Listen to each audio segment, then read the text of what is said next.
Hey everybody, I'm Tom Vasel and welcome to the Dice Tower. I want to do something different here where I wanted to take a look at Kickstarter games, but ones that I've backed and see where we're thinking about them now, or what's going on with them, or what I thought about the game. So I did not get involved in Kickstarter too much when it first started. So we're only really going back to 2018, 2019 to start this off. And I back a lot of games under an assumed name because I don't want people to read into what I back or not. But these are just a list of some games. I'm going to talk about 15 games for each of these videos and just going through them and kind of what my thoughts are, because I think it's good to look at this stuff in retrospective and see what we think about these games at this point in time. So let's take a look here. We're going to start with In the Hall of the Mountain King.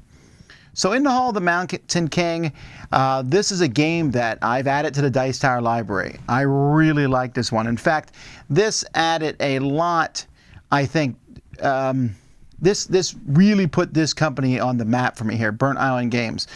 I didn't know much about this when I first saw it here, but I was looking at this board with the tiles. There's a lot of piece in this, but what I didn't realize was the things that kind of attracted me to this. You know, these deluxe pieces, which look really cool in person, and there's all these stretch goals and things, is this right here, this recruiting trolls and then cascading resources on those trolls as you put them in front of you. It gives you resources on trolls you've already done. Now, that's like the final troll you get, but it's a really good concept. I was pretty impressed with this. The digging of tunnels and the polyomino part of this, putting it on the board and deciding whether to go get stuff and put statues out, that's all well and neat. But I'm telling you, it was that cascading effect that really brought this home for me. So at the time of recording this video, I have not yet played the follow-up to this, The Fall of the Mountain King. I guess it's a prequel of sorts, but In the Hall of the Mountain King, this one, thumbs up, fantastic job. All right, now we have a Dino Meeple upgrade for Dinosaur Island. So this one here actually is not that interesting to me. I like this. I actually got the ones for Dinogenics. But for Dinosaur Island, I actually found these little tiny dinosaurs at Michael's, a craft store here in America. But Meeple Source, I really like their stuff. I really like the upgrades. They do screen printed meeples for different games. The problem with them is they're really expensive. Like you could see here my pledge, $45 or more to get a 42-piece set of dinos. You're paying $1 per meeple. I think this is ridiculously overpriced, and the only reason Meeple Source is getting away with this, in a sense, is no one's really giving them strong competition. The cost of these is not particularly expensive for them to make. And so these, but people are paying this. I'm very impressed. I mean, they're good quality. And Meeple Source does a good job at delivering them. When you back their stuff, you get it. And so when I do back their things, I often get other upgrades. Let's see here. I got, of these ones here, I'm going to see which ones I've gotten. I've gotten, I don't know if I've got any of these actually. I'm taking a look here. No, I didn't back. I might get these Indonesia ones. That'd be kind of cool for Indonesia. But other than that, no, I just got the dinosaurs for Dinogenics. So I'll give this one a mostly thumbs up. I'm just not sure how. The price is my main sticking point here. All right, then we got ice cream dice. All right, these are just dice that look like ice cream. So, I don't know, they're cool. I'll give this one sort of a thumbs up, mostly because they look cool. I don't really use anything other than collecting them. But these do look really cool in person. I think they're pretty good quality dice, so this is a pretty easy thumbs up, just some fun dice. Jumbo Jam. So Jumbo Jam. I don't remember this one at all, actually, as I'm looking through these. There's cookie cards. Someone else at the Dice Tower must have reviewed this one. I don't remember even seeing this one come in. Of course, someone's going to say, Tom, you reviewed this. No, I don't think so. Someone else must have reviewed it. So I can't really give an opinion on this one. It's making me want to play it. I wonder what happened to this game. Well, this is an unknown because I don't know where this is on my shelves. Maybe Z reviewed it. Well, I guess we can always take a look here. We'll do Jumbo Jam Dice Tower. So do a search for that. Yep, looks like Z got that one. And I don't remember ever seeing it. I don't think he thought it was amazing or it would be in the Dice Tower library. So this is an unknown thumbs up. All right, next one is Throw Burrito. Now this one here made $2.5 million. I was not particularly interested in this game. It's from the folks who made Exploding Kittens. Oh, okay, sorry. And you're throwing burritos at each other. It's like a duel. 1, 2, 3, throw burritos. You're finding sets. It's okay. Now this one you can easily find in Target and other stores online. There's a deluxe version of the game, which I don't think was much better than the original game. This one is a thumbs, I don't care. Yes, it's funny because they got names like Licky Chicky, Floaty Goaty, Barky Sharky, Goth Sloth. Okay. And my kids enjoyed the fact that you actually physically throw a stuffed burrito at each other. But this is a Kickstarter you could have skipped and just got it at the store. All right, then we have Valeria Card Kingdoms. I like this little thing here that everything is done. That's kind of a nice thing to go here. Look, this is done. So this is Card Kingdoms.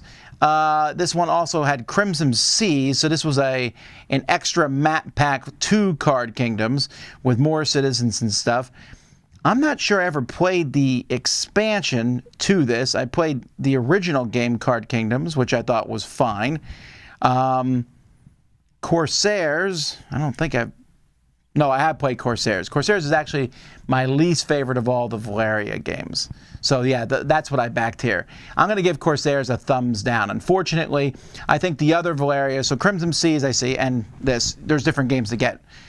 The Card Kingdoms is fine, but for Crimson Seas and Corsairs, that's a thumbs down. It doesn't feel like any of the other games. It's a very slow, not that great race. Although I do tend to like a lot of these this company's games, Clever Mojo. Highrise. So this game here from Gil Hova and Formal Ferret Games, I was intrigued by, like, look at this thing here. This GIF shows you these gigantic skyscrapers, and they really are that big. They look a lot better actually than this picture is showing. But man, this is a game. It's a game that looks like a pretty heavy Euro game, but it's not.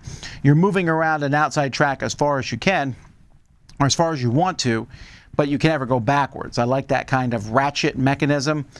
And this one turned out really well. I know that, I believe the first copy, this is how the buildings actually look. They're fantastic. The first copy of this, I believe the first Kickstarter of this was canceled, and they redid it. But now, they redid it, and I was very happy. I think they're doing a plastic building upgrade to this, which I haven't seen yet. But I'm telling you, this to me got a very, very positive review. Big thumbs up. Now we have Chocolate Factory. Another thumbs up. This is for 1 to 4 chocolatiers, it says. I believe this is from Alley Cat Games. And this one, now, if you know anything about the Dice Tower Library, you know that someone made me deluxe pieces for this, which are unbelievably cool. But even more so than that, the basic pieces that come with this are great. I like the concept of this game. You're running a conveyor belt through a chocolate factory and putting the different chocolates on it, and then using these machinery to convert this to that and this to that. I like that. It's like an engine building game, but the conveyor belt's actually moving. It is a very fun game. I think it's very underrated, but this is one that I think that you can still go get now. The deluxe edition is really nice, but I don't know that you necessarily need it. The regular edition seems to be perfectly fine. This is a big thumbs up for me. All right, Paladins of the West Kingdom. So this was the follow-up to Architects of the West Kingdom. And Paladins here, which did very, very well. I think... I kind of always waffle on which one's my favorite, Paladins or Architects. They kind of go back and forth. Architects is easier to get to the table. Paladins just offers so much more depth in worker placement. It's definitely a point salad game. These boards, you look at them, you're like, what is going on there? But you're putting workers on these spots to get actions. Some spots require a specific color of worker. There's wild workers who can go in any spot. And then you're removing buildings to get points. And there's a lot of little wooden pieces, and then, of course, the art here from the Miko Yeah, this one is a pretty fantastic game. Another thumbs up. So we're having a pretty good run here right now. Mothership, 2nd edition. All right, this is from Peter Sanderson. And I got to say here, folks, this one never got played. Part of that's because it is 40 minutes per player. You play with 5 players, that's 200 minutes. So I don't know if we still have this one or if this one came in and we were just like, I don't know. There's a lot of these space games here and building this and that. This one kind of looks like an older game. I think I backed it because I thought it would be kind of a cool idea. Maybe I'll get this at some point in time to the table.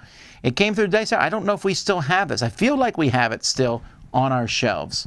But this is another thumbs unknown. All right, Age of Steam Deluxe Edition. This one definitely has come in. The Age of Steam Deluxe Edition, you can see all kinds of... this is based on Mark Wallace's game. I think it's hilarious that their Deluxe Edition still looks okay. The pieces and components are great, but the board is still okay. But I did get this. It's fantastic looking. This one I put into the Dice Tower library directly. I didn't review it. I just knew that people might want to play Age of Steam.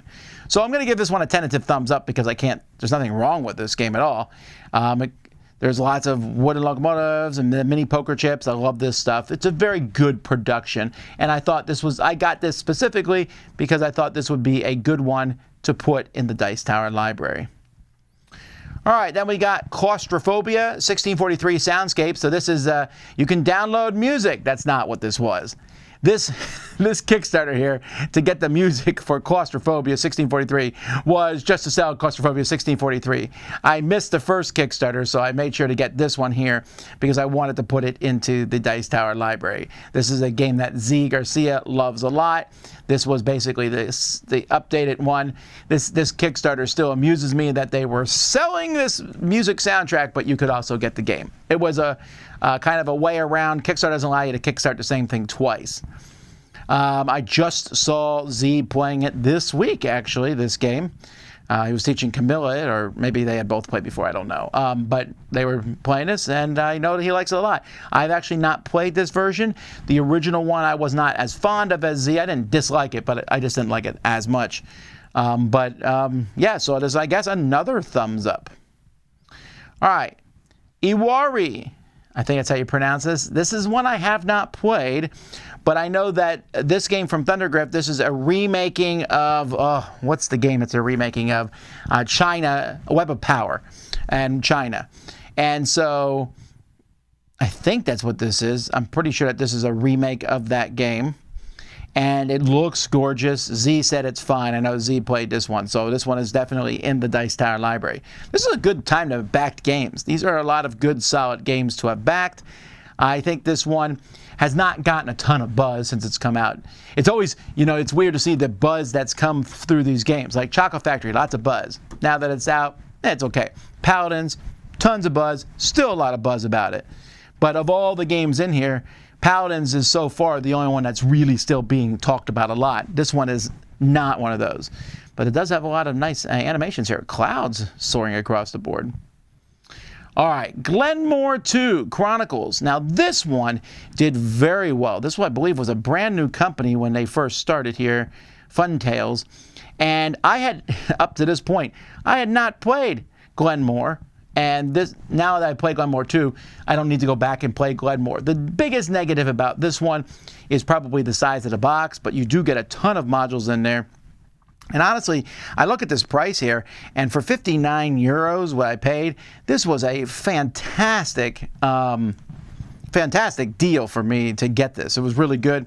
This is a great game. This is one of my favorite games that I've played. I really like, again, it has that ratchet mechanism, go around the board as far as you can, and then back. So big thumbs up. This one is certainly in my library. And then finally, the last one for today is Root, the Underworld expansion. So this adds the crows and the moles. This one did really well. This was kind of at the height of Root, just, Root mania. Although there's still a lot of people who really do like Root, so that makes sense. I don't know that I played with these two factions yet. I got this because I wanted it for the Dice Tower library. These double-sided play mats, I got them because I thought those should go in the library. I got the Riverfolk expansion and the base game. So, yeah, I still think Root is a fantastic, great game. I've not played with all these. I know that Mike plays it a lot, but I thought this was a pretty good deal. So this is yet another thumbs up for me here.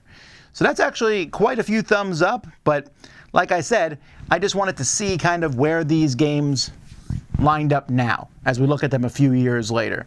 So I thought this would be an interesting thing to take a look at. Of the games we looked at today, which of these do you wish you would have backed? Or you did back and you think it's great, or maybe you backed it and you're like, oh, that was a big disappointment. Let me know in the comments. Until next time though, I'm Tom Vasel, and you've been watching the Dice Tower.